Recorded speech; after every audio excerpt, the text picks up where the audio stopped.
드디어 이제 카메라 워커를 끝낼 때가 됐죠. 42쪽인데요.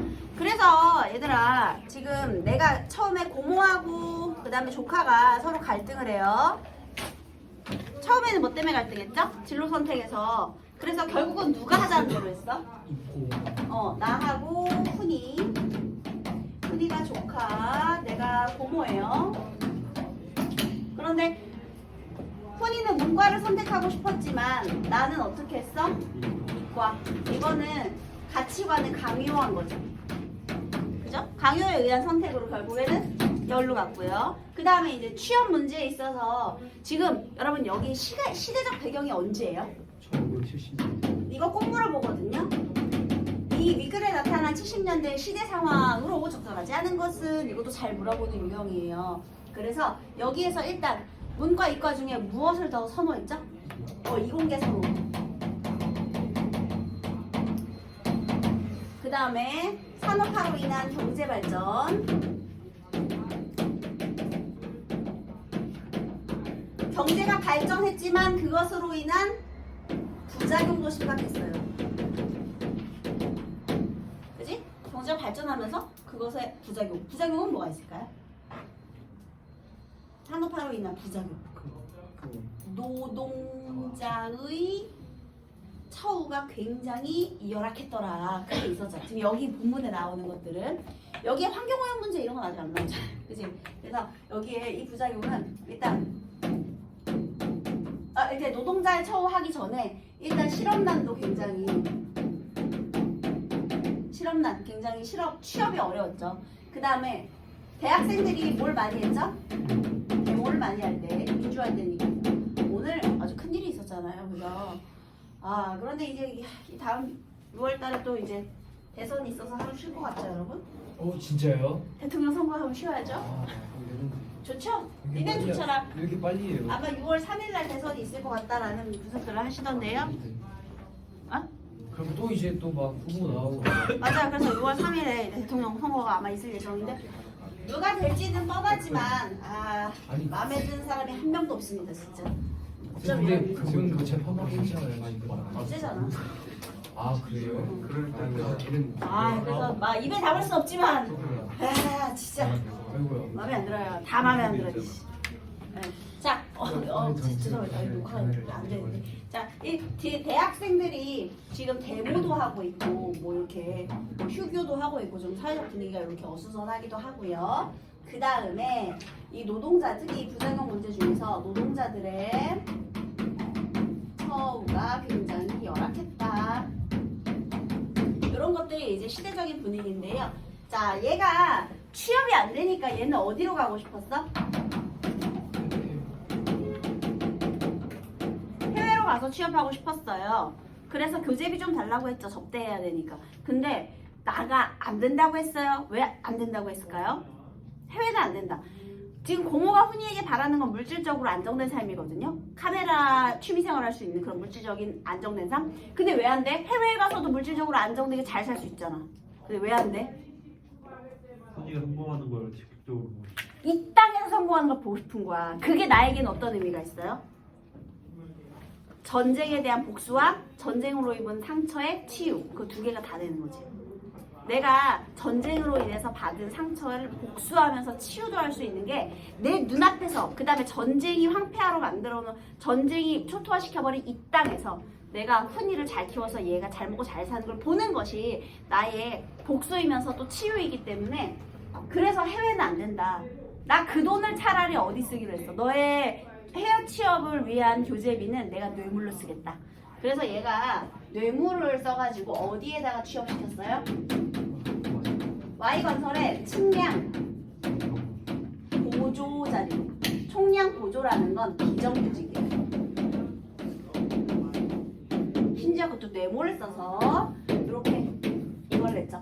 이게 다 되지 않은 거예요. 그죠? 자, 그러면 여태까지 훈이의 인생에서는 누가 강요한 삶대로 살고 있는 거야? 나와 할머니가 강요한 삶대로. 그래서 기성세대의 가치관을 강요하면서 얘가 그렇게 살고 있었어요. 자, 그런데 이제 6개월 동안 연락이 없었잖아요. 근데 내가 6개월 후에 가본 거야. 원래 6개월 있으면 이거 정기적으로 해준다는 말도 있긴 했고, 근데 갔는데 훈이가 어떻게 살고 있었죠? 되지만도 못한 삶을 살고 있는 거야. 아니, 나는 물질적으로 좀 안정된 삶을 살길 바래서 카메라 같은 삶을 살려고 거길 보낸 건데 되지만도 짐승만도 못한 삶을 살고 있는 거예요. 게다가요, 시골 인심이 어때? 너무 각박하지. 뭘 인정해? 시골 사람들이 더 못돼서 바가지 요금에다가 비누 100원에 소주값도 비싸고요. 옥수수를 한 번도 못 먹어봤다 그러니까 내가 도저히 못 견디겠는 거야. 그래서 안 되겠다. 서울로 가자.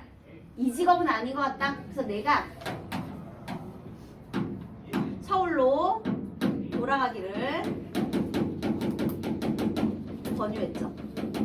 그랬더니 얘가 어떻게? 훈이가 어떻게 했어 이번에? 아니, 나 여기에 남아서 최선을 다해서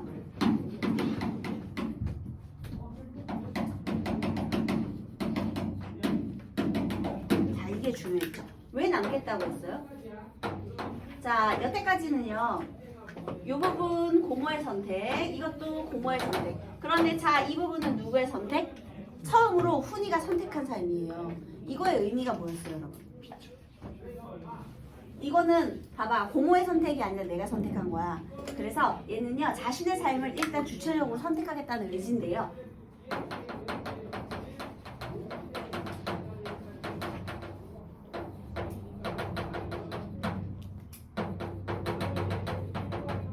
주체적인 삶의 의지라고 쓸게요.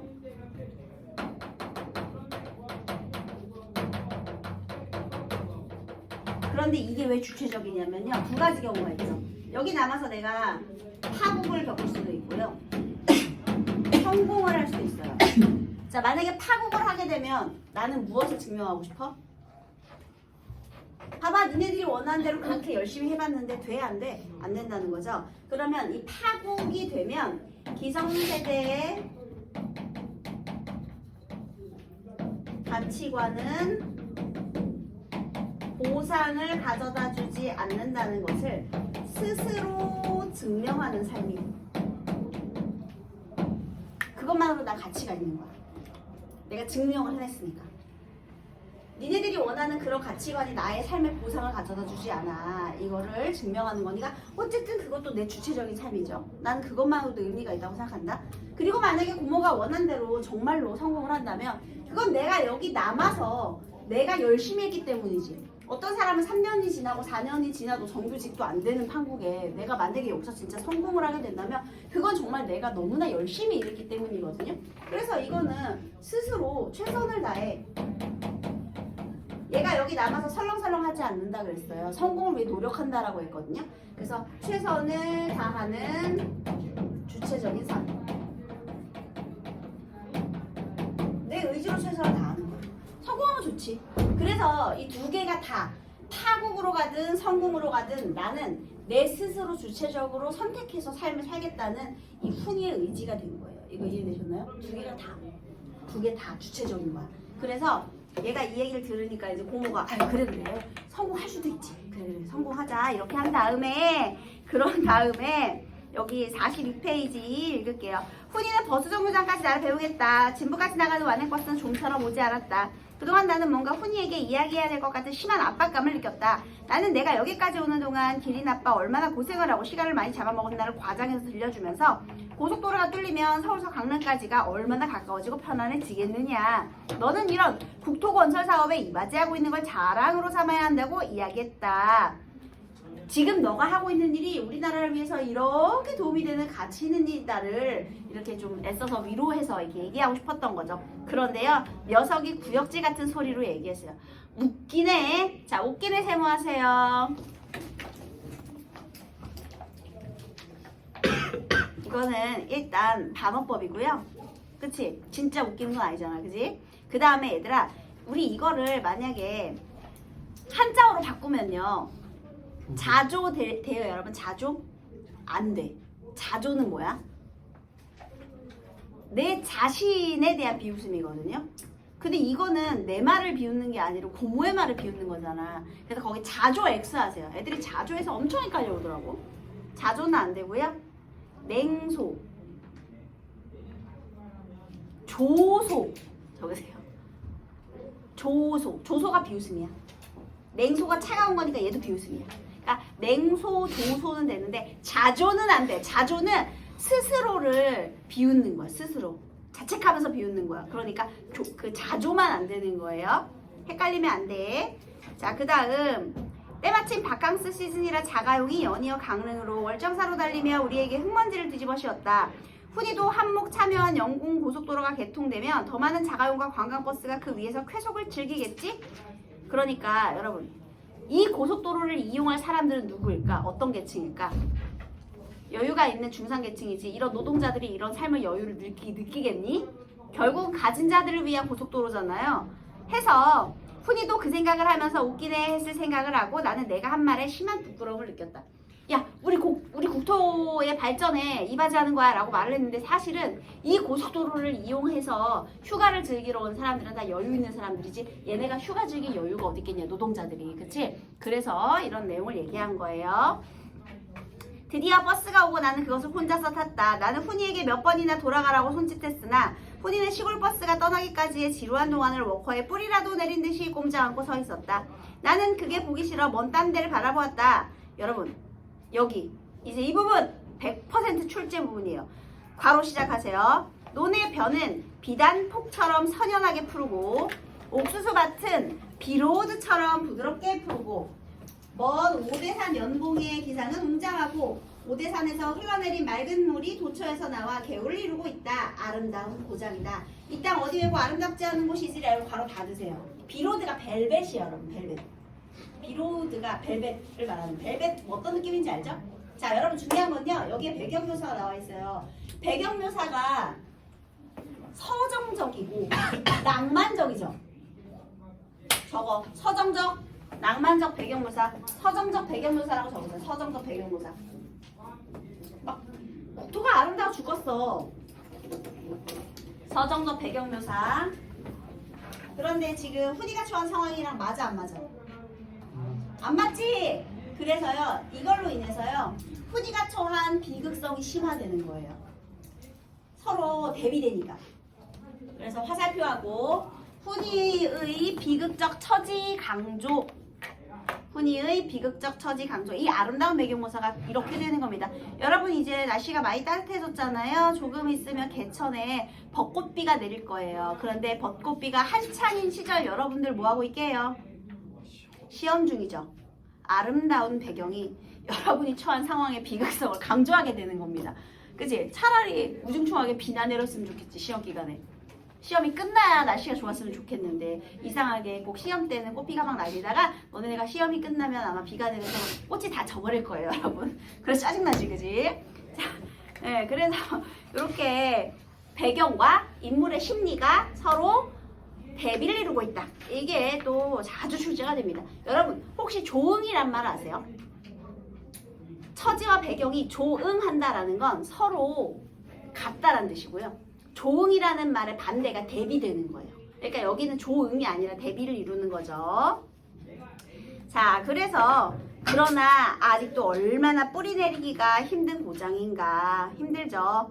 훈이가 젖먹이일 적 그때 그 지랄 같은 전쟁이 지나가면서 이 나라 온 땅의 볼모아에 사람들이 삶이 뿌리를 송두리째 뽑아 던지는 걸 본 나이기에 지레 겁을 먹고 훈이를 이 땅에 뿌리 내리기 쉬운 가장 무난한 품종으로 키우는 데까지 신경을 써가며 키웠다. 그런데 그게 빗나가고 만 것을 나는 자인했다. 여러분 자인하다, 스스로 인정 적으세요. 얘들아, 내가 내 잘못을 인정하거든요. 나는 무슨 잘못을 했을까요? 무슨 잘못이야? 구체적으로 말해봐. 나의 잘못은 뭐야? 나는 양육 방식이 잘못됐어요. 얘 오은영한테 가야 돼. 그러니까 훈이가 금쪽이가 아니었어. 금쪽이는 누구였다? 나였다는 거죠. 공호가 금쪽이었던 거야. 왜? 양육 방식이 잘못됐으니까. 자, 그러면 어떻게 양육했어? 가치관을 어떻게 하라 그랬어? 선택을 강요했죠. 그 양육 방식이 잘못된 거야. 스스로 생각할 수 있는 힘을 기르면서 키웠어야 되는데 내가 기성세대의 가치관을 계속 강요했기 때문에 그 양육 방식이 잘못되었다. 자, 그러면 여기서 아주 중요한 포인트가 또 있습니다. 왜 공호는 조카에게 자신의 가치관을 강요하라고 하였을까요? 했더니요. 자, 여기에 있는 이 고모는요. 어떻게 했어? 전쟁을 겪었죠. 고모는 6.25 전쟁을 경험한 세대예요. 그 다음에 여기는 6.25 전쟁을 경험하지 않았고요. 그냥 산업화 세대예요.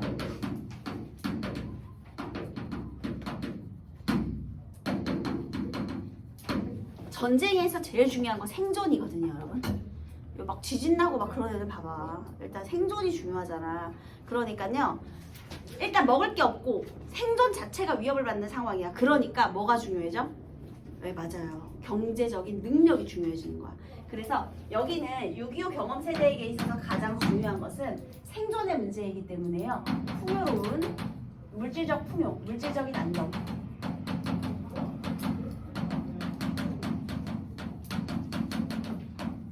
이 중요해진 거예요. 그런데 여기는요 산업화 시대잖아요. 그치? 그리고 이제 경제가 좀 막 발전할 때잖아. 그러니까 단순히 먹고 사는 게 아니라요. 사람들이 이제 욕망이 생겨.